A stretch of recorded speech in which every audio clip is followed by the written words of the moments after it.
Teman-teman, istilah percaya diri itu bagus karena dengan percaya diri kita menjadi orang yang bisa tampil dan menguasai diri sehingga kita ketika berhadapan dengan situasi yang sulit, penuh tekanan, kita menjadi orang yang tidak mudah terpancing dengan keadaan.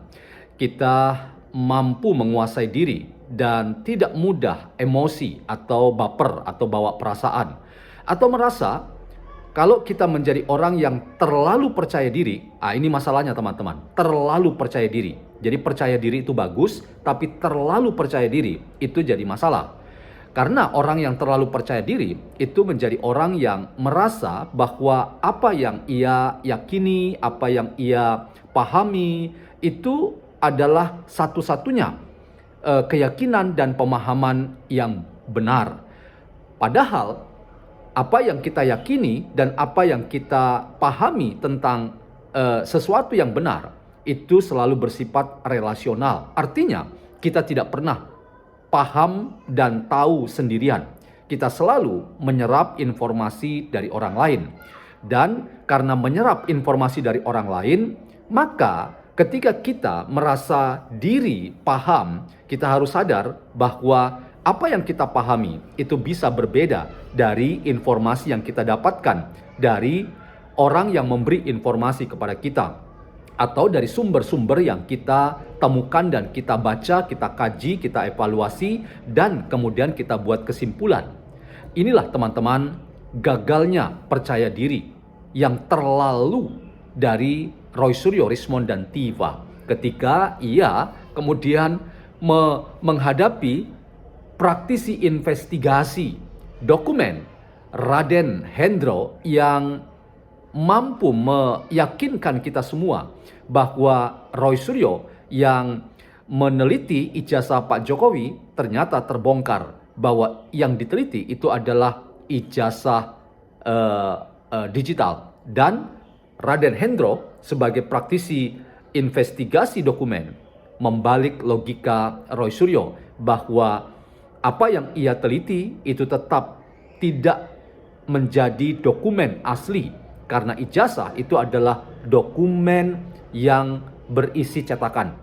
Dan apa yang tercetak berarti bisa dipegang, bisa diraba, bisa dicium baunya kalau mau, dan bisa juga kemudian dilipat atau dibolak-balik sesuai dengan kemauan kita, dan itu pasti beda dengan dokumen digital.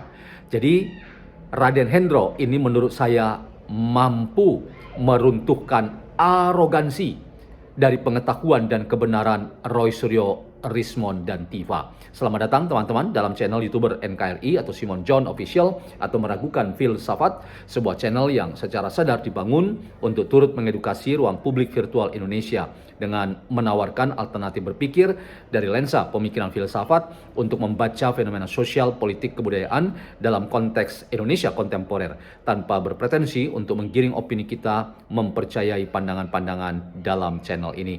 Salam YouTuber NKRI, terima kasih untuk partisipasi teman-teman membesarkan channel ini. Mungkin ini yang pertama. Jadi terima kasih sudah like, comment, subscribe, dan share video ini. Edukasi itu segala-galanya agar kita tidak mudah termakan politik dendam, politik fitnah, dan politik kebencian. Kita lawan semuanya itu dengan kontra narasi yang sehat dan mencerdaskan. Teman-teman, kita lihat diskusi Raden Hendro di Rakyat Bersuara, dan Anda menemukan di sini perspektif yang menurut saya mampu meruntuhkan arogansi Roy Suryo dan kawan-kawan. Kita nonton. Lama-lama jadi seminar Rami. Oke, siap. Jadi saya mau tanya, enggak ya, oke. Iya, enggak, saya bertanya. Tapi pertanyaan saya dua ya. Lama-lama Raden ketemu KRMT bentuk namanya FBI Indonesia. Siap. Yang pertama, bahwa ketika UGM menyatakan bahwa ijazah Pak Jokowi asli, maka itu tidak serta-merta bisa dilakukan bahwa itu asli. Siap, betul. Bukan. Oke. Yang kedua, saya harus simbang juga. Dari mana kemudian Mas Roy bisa mengatakan 99,9% ijazah Pak Jokowi palsu, sementara Mas Roy tidak memegang ijazah Pak Jokowi. Nah ini, saya jelaskan. Ini saya mohon maaf ya. Oke, Mohon maaf. gimana? Tapi kita fair ya, fair. Jadi Ya. Saya percaya Anda independen loh nih. ya kita fair ya. Oke. Yang dipermasalahkan dari kemarin adalah masalah ijazah. Fair.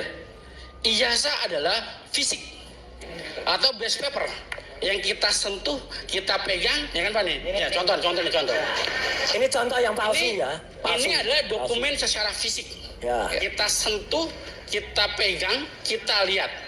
Ya, clear. Oke. Sedangkan teman-teman yang periksa adalah elektronik dokumen. Oh iya. Clear ya? Karena ditunjukkan oleh Oke. Dian Sandi elektronik, Pak. Oke, siap. Oke, Iya. apa? Nah, yang teman-teman adalah masalah elektronik dokumen. Ini menjadi beda objek. Di sini 3 dimensi menjadi 2 dimensi. 3 dimensi aja bisa potensi keliru. Ya. Apalagi yang 2 dimensi. Ini pindah objek. Kalau dalam ilmu metodologi pemeriksaan forensik perlu adanya objektivitas dan kevalitan, Pak. Oke. Sekarang kalau gitu, ijazahnya Jokowi Sebentar, Pak. Saya jelasin lagi. serahkan langsung Ya. ke Pak Indro aja. udah. Oke, siap. Saya Ya, siap, Pak. Pak. Kami siap. Mau nggak ijazahnya Jokowi? Ya, Oke. tanya dah. Tapi Anda mungkin berbeda dengan puslapor karena puslapor dan mengatakan itu identik. Ya gini Pak, puslapor menyatakan A, jadi identik. Nah, kalau memang nantinya ini diperiksa oleh pihak yang ditunjuk, apakah itu tim forensik? Karena gini, saya buka juga ya. Di Indonesia sudah ada beberapa laboratorium forensik, khususnya forensik dokumen. Swasta? Bahkan dia berada di dalam lembaga, ada alatnya. Nggak ada Jadi di luar divisi, lembaga. divisi laporan forensik. Contoh misalnya di imigrasi. Oke. Pegawai di sana dia ada pengadaan divisi laboratorium. Dia ada alatnya sama kayak lapor. VSI 8.000. Nah, data yang saya dengar dengan teman-teman Foster yang mengadakan alat itu, salah satunya di BI juga ada Ya, untuk uang mungkin bagian ya. bagian laporan forensik itu ada labnya datanya. Ya. Itu alatnya lebih canggih. Dia VSI 9.000. Oke. Kalau di lapor itu VSI 8.000. Nah, itu bisa apa nantinya? Saya atau tim yang sudah ada laboratorium ditunjuk untuk periksa ijazah tersebut. Gitu. Itu bisa ditunjuk Pak. Gitu. Nah, karena kembali kepada yang Iya. teman. Bagaimana Mas Roy bisa mengatakan bahwa ijazah Pak Jokowi 99,9% palsu, tetapi tidak pernah memegang ijazah Pak Jokowi? Itu kan logika sederhana. Oke. It's a very basic question. Disinilah misinya. Silakan. Disinilah misinya. Ketika ini fisik berubah jadi elektronik. Ya. Dasarnya dari foto.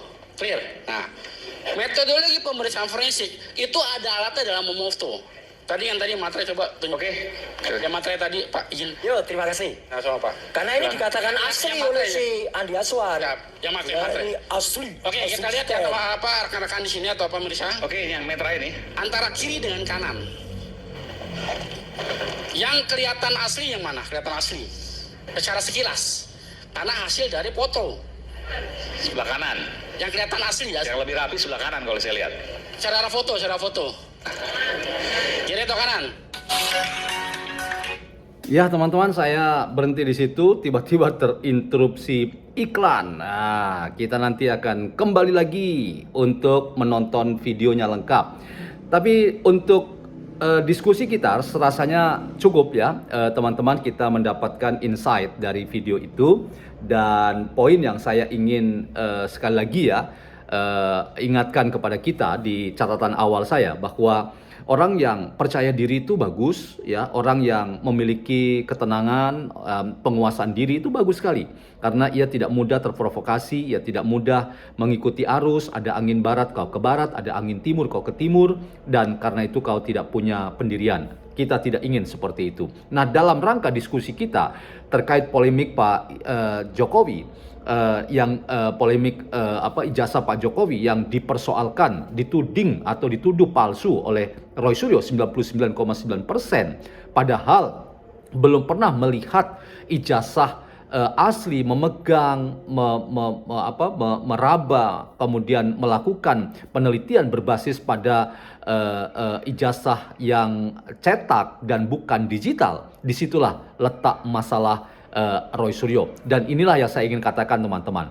Logika Roy Suryo memang jatuh tersungkur dan kemudian betul-betul dipermalukan, ditunjukkan kebodohan dan diruntuhkan arogansinya. Nah, mengapa? Karena itu tadi, seperti Raden Hendro katakan, ijazah itu harus pertama-tama analog. Karena ijazah yang cetak atau analog bukan digital itu saja bisa dipertanyakan atau dipersoalkan, bahkan terindikasi palsu, apalagi kalau ijazah itu digital. Ini sekaligus teman-teman memukul telak ya keyakinan Roy Suryo bahwa ijazah Pak Jokowi 99,9% palsu. Mengapa? Karena sekali lagi yang diteliti Roy Suryo dan disimpulkan oleh Roy Suryo bahwa itu palsu ternyata bukan ijazah analog, artinya yang dicetak, tetapi ijazah digital. Ini poin pertama teman-teman. Nah, poin yang kedua yang menurut saya menarik juga dari apa yang disampaikan oleh Raden Hendro, ini adalah apa yang saya katakan sebagai topik diskusi kita, bahwa Roy Suryo itu semakin lama ya kalau kita ikuti makin tidak konsisten dan makin ngawur. Dan caranya untuk menutupi kelemahannya itu kemudian dengan menyela orang bicara. Termasuk kalau Anda ikuti di setiap diskusi di mana Roy Suryo salah satu pembicaranya, ia selalu menginterupsi ketika ada misalnya orang yang pakar, yang tahu dan ahli dalam satu bidang tertentu, ia selalu menyela. Atau di tempat yang lain, kalau ada orang yang lebih paham atau orang yang memberi kritik tajam, maka Roy Suryo akan diam dan tidak bisa memberikan komentar.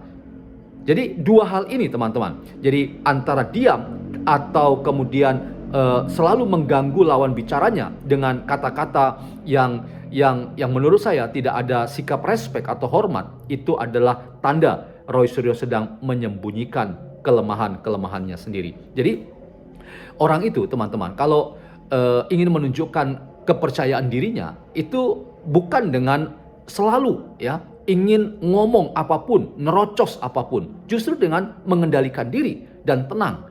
Tapi kalau Anda lihat Roy Suryo dan ya khususnya Roy Suryo, dia selalu menyela orang bicara, membuat gaduh suasana diskusi, memprovokasi dan membuat orang lain itu seolah-olah kalau ada di sisi Roy Suryo itu akan selalu mengaminkan apa yang dikatakan oleh Roy Suryo. Inilah teman-teman, bukan cermin bahwa Roy Suryo itu sedang mampu menghadapi masalah ini, tetapi justru ingin menunjukkan kelemahan dan keterbatasannya. Jadi teman-teman, kita yang paham tentang ini, menurut saya tidak perlu kita menjadi orang yang risau, menjadi orang yang kemudian merasa bahwa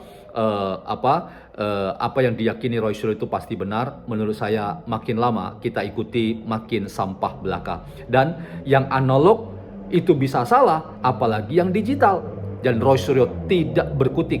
Jadi awalnya ia memuji setinggi langit ya Raden Hendro, bahkan bila perlu dirikan FBI bersama dengan dirinya pastinya. Tetapi di ujung ya dia baru tahu sebetulnya Raden Hendro sedang menelanjangi bulat-bulat Roy Suryo dan arogansi ilmu yang katanya ia pakar, ia melakukan penelitian, tapi apakah penelitiannya bersertifikat dengan sertifikat BNSP? Ya, ini pertanyaan. Dan ternyata rumor berkembang, ya tidak ada sertifikat peneliti dari Badan Nasional Sertifikasi Profesi seperti yang harusnya. Kalau memang betul penelitian itu kredibel, terpercaya dan akuntabel, harusnya ada sertifikat. Beda dengan para dosen, kami punya NIDN, kami punya pangkalan data di Dikti jelas, dan kemudian kami punya publikasi, dan kemudian kami menjalankan 3 tugas perguruan tinggi, yaitu pengajaran, penelitian, dan pengabdian kepada masyarakat. Jadi teman-teman, kembali ke diskusi kita, jangan terpengaruh dengan provokasi-provokasi yang tidak mengedukasi kita, dan selalulah berpikir positif agar kita tidak mudah terpancing oleh situasi yang ada. Tapi kasihan Roy Suryo, ia ujungnya memuji Raden Hendro. Dia awalnya memuji Raden Hendro, tapi di ujungnya dia dipermalukan. Salam waras, salam YouTuber NKRI.